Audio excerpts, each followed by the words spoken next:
We're going to get into the Sunday 1 o'clock slate to start things out. And this is actually another divisional game that we're going to get into. It's the Buccaneers at the Falcons, right? So the Buccaneers are actually favored by 2.5 in Atlanta. I think this is going to be an interesting game, and the thing I'm actually most interested to see when it comes to the Buccaneers Falcons is what does Michael Penix look like in year two? There's been a lot of talk, a lot of confidence, a lot of buzz around the Falcons this year. I think it's a lot of it has to do with the fact that Bijan Robinson was a great running back. His second year in the league, he absolutely crushed it for the Falcons. He had over 1,400 rushing yards. Michael Penix played in like 3 games essentially. It was actually like 4 games to end the season last year. And to me, his stats were not super impressive, right? Michael Penix threw for 775 yards, and he had 3 touchdowns and 3 interceptions. There's a lot of hype around Michael Penix. I'm not really sure. I'm not sold on him yet, right? I do think he has an amazing running back in Bijan Robinson. Again, he had over 1,400 yards rushing. And then you have players like Drake London, who had an amazing season last year. He had almost 1,300 yards receiving. He had 9 touchdowns. Even Darnell Mooney had a great year last year. He had almost 1,000 yards and 5 touchdowns. So he has good weapons around him. The interesting aspect to me is the fact that he's talked so much about Kyle Pitts. I don't know if that's something where they're just trying to he's trying to boost Kyle Pitts' confidence, but Michael Penix made like a point to talk about Kyle Pitts in press conferences, and so to me, that's going to be something I'm really interested to see. I think Bijan Robinson, from a rushing perspective, I expect him to have a really good game in this game. I do know that the Buccaneers, they have a really solid defensive line, right? Like Vita Vea is just like a staple now in that perspective, but Bijan Robinson is sort of a next level sort of running back to me. And I think he's going to take the next step and become potentially the top running back in the NFL. And in order for the Falcons, I think to have any shot at winning against the Bucks, Bijan Robinson's going to need to have like a 100+ yard game and at least 1 touchdown. The Buccaneers, I'm really excited about, and I'm really high on this Buccaneers team. I think this Buccaneers team is a lot better than people are talking about. I think Baker Mayfield deserves a lot more respect than what he's getting currently. And also, I love the draft pick of Emeka Ibuka. I expect him to have a huge debut in this game. Michael Evans, he's getting a little bit older, right? He is getting older. He's had, I think it's something like 12 straight seasons of like over 1,000 yards. But Emeka Ibuka is the guy that I see really stepping into those shoes. I love Chris Godwin as well, but look for Emeka Ibuka to become the second receiver, potentially even receiver number 1 for Baker Mayfield by the end of the season. He didn't get as much respect and as much love because Ohio State is such a deep receiving team. But Emeka Ibuka, he reminds me a lot of Jackson Smith and Jigba, but actually has better speed and probably better ball skills. And I love Jackson Smith and Jigba. I'll talk about him more in this show.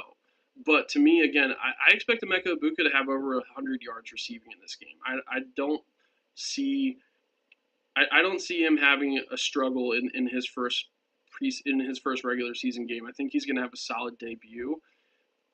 From a end of the game result perspective, I see the Bucks winning this game 28-20. I see the Bucks stopping Michael Penix. I see them really making this a tough game for Michael Penix in this regular season start. And I really do think that the Bucks defense is going to be humming. Like Baker Mayfield could potentially lead the league in passing yards again this year. I truly believe that. I'm going to be talking about the Bengals Browns next. The Bengals are actually favored by 5.5 in this game. This is in Cleveland as well. I don't think anyone's shocked by this sort of spread, though. I mean, the Browns are the factory of sadness level of the Browns right now, right? One of the biggest questions and the thing I'm going to be most interested to see in this game, and it's similar to what I talked about with Travis Kelce, is did the Bengals get off to a fast start?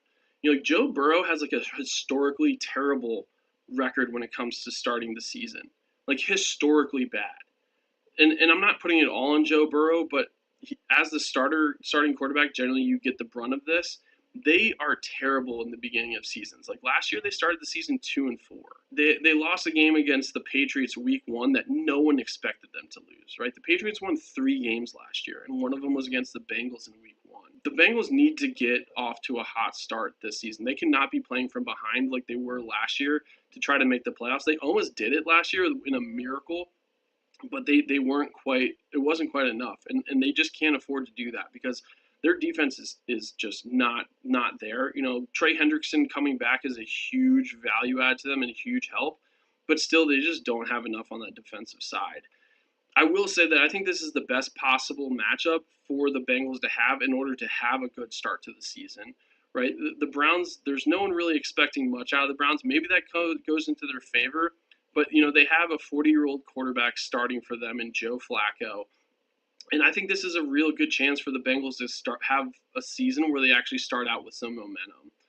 If they get off to a slow start, it's because this Browns defense really shut them down, right? If Myles Garrett is able to get to Joe Burrow on a regular basis, that's really going to be your only hope for the Browns winning this game. Because again, to me, this Bengals offense is just way too powerful. I talked about the Chargers pass offense. The Bengals is second to none. The Bengals receiving core is just absolutely insane. I don't think people are talking about Yosevas enough, but Yosevas to me is a great receiver. If he didn't have T. Higgins and Jamar Chase to compete with, I think you'd be hearing a lot more people talk about Yosevas. Now, when it comes to how I see this game going, I see the Bengals winning this game 24-13. Sorry, I think the Bengals will win this game 24-13. It'll be an easy game for them, again, to get into the swing of things for week 1. It's a divisional game as well, so that really helps them out from that perspective, getting the first W in the division as well, setting up the Bengals for a faster start than they have in the past. It's Dolphins and the Colts, right? And I don't think a lot of people are necessarily marking this one down as a must-watch game, but to me, there's still some really interesting aspects to this game. Mainly for me, I talked about cohesion in the past being an issue for Miami, and I don't know if you've heard, but recently they announced the captains, obviously for most of these teams, and Tyreek Hill was not named a captain for the Dolphins, which is the first time he's not been a captain since he started there, and that really confirms to me that these cohesion issues, these relationship issues between the coach McDaniel, between Tyreek and Tua, it's not resolved, right? And I think the team also has shown that they do not want to put Tyreek in a leadership role because of what happened last year, right? He ended the season talking about how he demands a trade and how he can't win in Miami.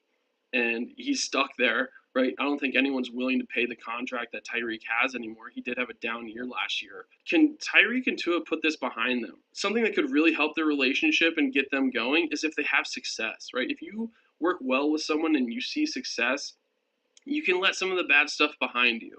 If Tua and Tyreek can get off to a fast start, that's going to be something that can really help catapult the Dolphins. Because to me right now, the Dolphins are sort of floundering. Like I see them being a team that is going to be in a rebuild situation after this year if they do not see success. I also do not really expect there to be a lot of success from that perspective. The other things I'm really interested to see in this game, and it's the obvious one, it's like, does Daniel Jones actually prove that he should be a starter in the NFL? He lost his job in New York. The Colts had the competition between him and Anthony Richardson. It didn't make a lot of sense to me to start, Daniel Jones right off the bat because of Anthony Richardson being, a first-round pick for the Colts not that long ago. The Dolphins do have a pretty weak secondary, in my opinion. And so I do see this Colts offense being able to move the ball. I expect Donnie Mitchell, to have a much better year this year.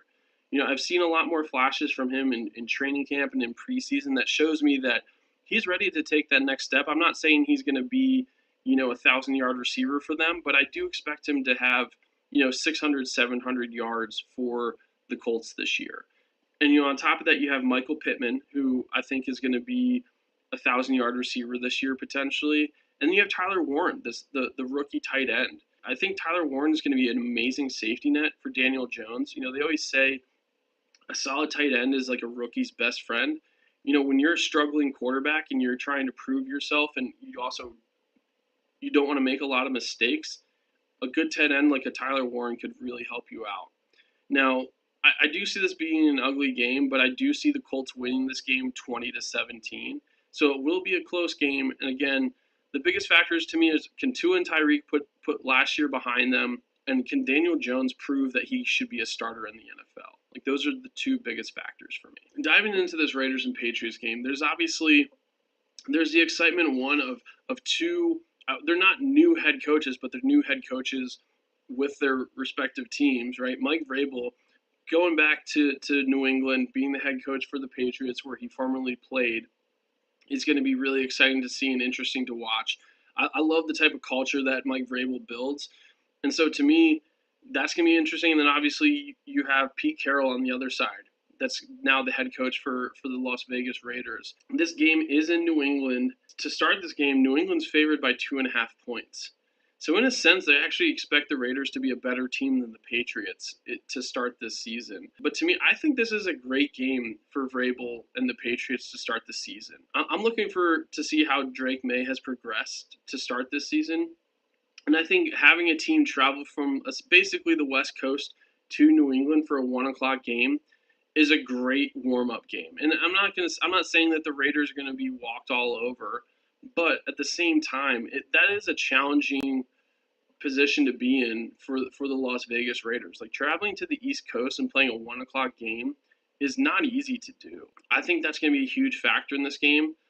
I also want to see how Ashton Genty handles the Vrabel style defense. I think that's going to be really interesting. I see Vrabel really dialing up some schemes and focusing on stopping Ashton Genty and making Geno Smith win this game for the Raiders. I think this is a really good test for both Vrabel's defense and for Ashton Genty to start out this season, because if Ashton Genty wins that battle, if you see Ashton Genty leave this game with over 100 yards and a touchdown, I think there's actually a pretty good chance that the Raiders would win this game. The other aspect to me is that I'm interested to see is who has the better game between Ashton Genty and TreVeyon Henderson. TreVeyon Henderson came onto the scene with extremely exciting fashion for the Patriots to start the preseason. The first play of the game, he ran a kickoff back for like over 100 yards for a touchdown. And I think TreVeyon Henderson is going to be a workhorse for the Patriots this entire year. And so I'm hopeful for the Patriots offense. They definitely struggled last year. I think adding someone like a Stephon Diggs is going to be a huge help. And then also adding TreVeyon Henderson is going to be super helpful as well. I think Will Campbell, the left tackle they drafted, is going to help give Drake May more time as well. I do expect this to be a little bit more of an exciting game than people expect, and I think it'll be not a messy game. I think both of these coaches are really good coaches. Like, I respect Pete Carroll and Vrabel so much. I think that they're going to really have their team dialed in and ready to go. I do see the Patriots winning this game 23-17. I think the Vrabel-style defense is going to do enough to stop a West Coast team that's having to travel to the East Coast for an early game. I think they're going to take a little bit too long to get up and running that Raiders offense. And so I see the Patriots winning this game 23-17. I'm talking about the Arizona Cardinals versus the New Orleans Saints. Now, obviously, most people are not expecting much from either one of these teams really this year. I have heard some crazy predictions that the Cardinals might actually win the NFC West. Like, if they do that, I'd be extremely shocked. Again, to me, Kyler Murray is just one of those quarterbacks that he's shown that he could be a potential MVP-style quarterback. Then more often than not, he's just extremely inconsistent. The inconsistency that Kyler Murray has just makes it so that I cannot put my faith in the Cardinals, really. And so, for me, like, what I'm most curious about is, like, does Spencer Rattler actually belong in the NFL? Like, not can he be a starter? Like, I'm confident that he's not going to be a starter for much longer than this season. But to me, it's like, does he even belong in the NFL? Like, that's what I'm curious to see from, like, the Saints' perspective. Like, they actually have serviceable weapons out there, and I like their line to an extent. Like, I think they did a good job of drafting some offensive linemen. Can Spencer Rattler move the ball down the field? Can he be a game manager? Can he not lose a game for a team? I think that's going to be a huge evaluation aspect and plus for the Saints is if he can just be a game manager and be able to move the ball down the field with this team. Because, again, they do have serviceable weapons. I love Alvin Kamara. I think Alvin Kamara is a great running back.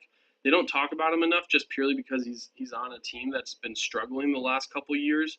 So, again, the biggest factor for me is Spencer Rattler for the Cardinals. And then can Kyler and Marvin Harrison start the season out strong? There's a lot of conversations around Marvin Harrison and what to expect out of him this year. And everyone was really excited to see how much he bulked up and got bigger going into this regular season. And so for me, none of that means anything until you put on pads and you actually play in these games. And so in a sense, can Marvin Harrison Jr. actually save Kyler Murray's career in Arizona? I don't expect Kyler to be there much longer if they have another struggling year. At this point in the NFL, it's like, what have you done for me lately? I think Daniel Jones is a great example of that. He had a Pro Bowl year, and then he had a really bad year after that, and he's no longer in New York. And he had just signed a contract. It wasn't a huge contract, but they gave him 1 year to prove it, and he wasn't able to. And Kyler Murray's at this point, I think he's 2 or 3 years into his 4 or 5 year contract. I could see the Cardinals trying to cut bait if this isn't a strong year for Kyler Murray. And so Marvin Harrison needs to be open and be a target for him early and often for them to be able to see success. And does Josh Sweat cause issues for the Saints? Josh Sweat, newly acquired Cardinal pass rusher, did a great job for the Super Bowl winning Eagles. Can he wreak havoc for the Saints? Again, I talked about the fact that they did a good job of drafting on the offensive line. The Saints have. I really like Banks, right, that they got, the left tackle. So Josh Sweat, I see being the guy he's going to match up against. And so if Josh Sweat can cause some trouble for the Saints in the backfield, I think that this is going to be an easy win for the Cardinals. I expect the Cardinals to win this game 28-20. I think that both teams are going to have pretty high-scoring games. I don't think either team has a purely dominant defense, and they have pretty solid offenses. So that's really where I see this game ending up is 28-20, Cardinals winning this game. Steelers versus the Jets, right? So this is an interesting matchup purely because, well, there's a couple of different reasons, but I think it's interesting that these teams essentially traded quarterbacks. Now, it wasn't a trade, but Aaron Rodgers was the starting quarterback for the Jets last year, and for a period of time, there was also Justin Fields, the starter for the Steelers. Now Justin Fields, starter for the Jets, Aaron Rodgers, starter for the Steelers. A lot of people are holding on hope for Aaron Rodgers. A lot of people think that Aaron Rodgers can still somewhat be the Aaron Rodgers of the past. I don't think people think he can be the MVP caliber quarterback he's been in the past.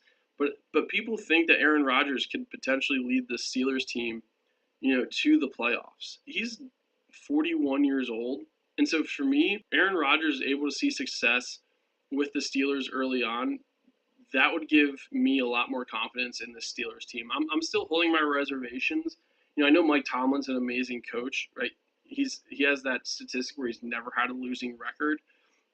I'm getting to the point now with just their aging defense that they're starting to flirt with that record. I really do think that this could potentially be the year where that's not necessarily the case. The other aspect of this is the Jets defense is really good. I love the matchup of Sauce Gardner going up against DK Metcalf. I think Sauce Gardner is going to give DK a lot of trouble. And then from that perspective, you have to think about this. Who's the other weapon that he can really pass to? It's not a receiver. They put Robert Woods on their practice squad, and he just asked to be released, so he's not even on the team anymore. Really, you're depending on your tight ends. You're depending on Pat Freiermuth, and you're depending on Jonnu Smith to be the targets for the Steelers throughout this game. Because, again, I don't think you're going to see DK Metcalf lighting up Sauce Gardner. Sauce Gardner is one of the best cornerbacks there is in the NFL right now. And so for me, I think that's going to be really the tale of this game is can the Pittsburgh Steelers move the ball without having DK Metcalf being able to get the amount of targets that they're probably hoping for. I actually see the Jets winning this game in a close game. I see the Jets winning this game in New York 17-14. right? So it's going to be a lower scoring game. I think both defenses are going to have a huge impact on this game. And I see the Jets actually winning this one out 17-14. Next up, here's another divisional game. And this one I think is going to be actually a pretty good game. And I'm kind of surprised they put it in the 1 p.m. slot. I actually expect this to potentially be the best game in the 1 p.m. slot. The Giants versus the Commanders. Giants are heading to Washington. And, I think to me, first off, it's going to be interesting to see like how, this Commanders offensive line handles this Giants pass rush. I don't think people are talking about the Giants pass rush enough with Kayvon Thibodeau, you have Abdul Carter, and Brian Burns. Those three edge rushers, there's so much speed, quickness, and strength that they have, and they're young, and there's three of them. Right? That's the other aspect is, these tackles are going to be going up against them regularly, and they're going to be rotating in and out. They're going to have fresh legs. And I really expect this Giants pass rush to be the top in the NFL this year. I really do think that that's going to be the case. And so the Commanders added a rookie left tackle, or a rookie right tackle, I should say, and then Laramie Tunsil in the offseason. Who wins those matchups, right? Who is Laramie Tunsil able to stop Abdul Carter? Abdul Carter, I know this was the preseason, but he had some win rate of it was over 50% of his pass rushes he was winning in the preseason. That just doesn't happen. You're generally happy with somewhere around 30 to 40% would be really good. And so if you're winning over 50%, you're setting a marker there that hey, watch out, offenses, I'm coming for your quarterback.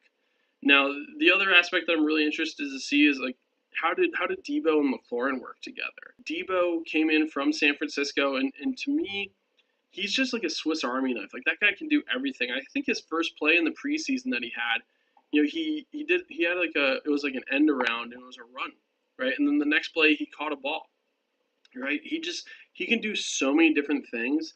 And so being able to have Debo and McLaurin out there just opens up your offense so much more. I didn't really understand why they traded Brian Robinson. I didn't really get that move because to me he was their rushing game. They have an older Austin Eckler, and then they have guys like Chris Gonzalez and some other running backs like Krosky Merritt, who's a rookie. But to me, they didn't really have the weapons in the rushing attack to be able to let him go. But maybe they just expect Debo to be that guy for them. Maybe they're going to be handing the ball off to Debo more than I expect. Again, seeing Debo and McLaurin out there, they're going to open up the field for each other, one way or the other. And so being able to manage that for Jaden Daniels is going to be a huge thing to look for. He did a great job of that, in my opinion, in LSU, right? He's used to dealing with really good receivers. He had Malik Neighbors and Brian Thomas. And so I think he's going to do a good job of handling that. And so for me, that's going to be a really interesting factor to me in this game is what do those two look like on the same field together. And then I wish it was going to be Jackson Dart that's going to be out there. I think they recently announced that Russell Wilson will be the starter. They put Jackson Dart behind Russell Wilson as the starter. But to me, I'm really hoping they give Jackson Dart a start out there. But again, Russell Wilson, can you handle, can you handle this team, right? Are they really going to hand you the keys to this? Because he knows everyone's wanting Jackson Dart, right? I don't think Russell Wilson is ignorant to that sense that the Giants fans and probably the organization want Jackson Dart out there sooner rather than later. And so he's out there to prove himself. How many games can you keep yourself out there on the field? Because I don't think it's like an if, it's just a when that you're going to see Jackson Dart out there. I think this is going to be another close game. I see the Commanders winning this game 21-17. Again, it is in Washington. They're favored by 6.5 points, but again, I don't think people are respecting this Giants pass rush enough. This is a game-wrecking pass rush. And next game we're going to get into Panthers at Jaguars. AFC South versus NFC South. Jacksonville is favored by 3.5 points in this game. What I'm most curious to see is Bryce Young able to keep it going, keep that momentum going from the end of last season? I've talked about it ad nauseum, right? He had a rough start to last season. He got benched for Andy Dalton. Things weren't much better with Andy Dalton, so they threw Bryce Young back into the fire. And he had a slower start, but he was becoming more consistent. By the end of the season, his last 3 games, he threw 7 touchdowns and no interceptions. Right? You're going to be happy with that with any quarterback, even one that you're just saying like, hey, like I need you to prove you belong out there. So he was producing for the Carolina Panthers, and this was a new head coach coming in last year, new system and everything. And Bryce Young started to get acclimated to it, and he built some momentum. And obviously, the end of the season happened, and so can you actually keep it going? Can you start that back up? And a big aspect of that to me is, does Ted McMillan have himself a welcome to the league game? Can he get over 100 yards and a touchdown in this game? I think that's going to be a huge aspect. Is Travis Hunter matched up against him? Who do they have matched up against Ted McMillan? And then on the other side of that is how much do we actually see of Travis Hunter on both offense and defense? I saw from the depth chart perspective, he is slotted as a starting receiver, and he's actually a backup cornerback, which is interesting to me because I really expected it to be the other way around. I thought that Travis Hunter, because of the Jaguars' defensive struggles last year, they were going to focus him on the defensive side, but I'm also hearing that they're going to have like a pitch count for him, and that's just such uncharted waters in the NFL. Like I just don't understand what that pitch count could even be, right? Is it per side? Is it just total reps in a game? Is he going to play for 60 snaps in a game? Is he going to play for 80? Because generally you're seeing about 60 to 70 snaps per side. Offensive side, generally you see 60 to 70 snaps. Defensive side, same thing. And so he has the chance of seeing somewhere around 120, 140 in week 1 if you were to play both sides the whole game. Now, again, they have him on a pitch count for a reason. It's because that's just not sustainable, especially week 1. You just don't want to do that. And so I think it's going to be interesting to see, like, how much does Travis Hunter actually play in this game? And is it even on either side, offense and defense, or does he play more offense than defense, or vice versa? I think that's going to be really interesting to see. And I think the Jaguars are kind of holding that card because that's an advantage that they can have because it's tough to game plan against. I think Travis Kelce said it in a podcast. He was like, I would just throw deep balls against Travis Hunter the entire game to get him tired. Being able to necessarily hide what you're going to be using him for is a way so that they can't necessarily always game plan that. And then lastly for this game is, which Trevor Lawrence do we see out there? Trevor Lawrence, he had a lot of promise going into last year, and to me, I mean, he had a very disappointing year, especially after signing a big contract. Does he come back with a vengeance? Does Trevor Lawrence prove that he deserves to be, a franchise quarterback in the NFL? He has the weapons, right? Brian Thomas, I've talked about, and then obviously Travis Hunter, who they got second overall. Those are great receivers. So it's time for you to go out there and prove that you belong. This game against the Panthers is a great opportunity for him to do that. The Panthers defense isn't necessarily the strongest aspect of this team. And so he has a really good opportunity to show he belongs as a franchise quarterback out there. And how I really see this game going, I think that the Panthers are actually going to pull this one out. I think the Panthers are going to win this game in Jacksonville 20-17. And I think you're going to see a huge momentum shift in the NFC South, where people are going to start paying attention a little bit more to this Panthers team.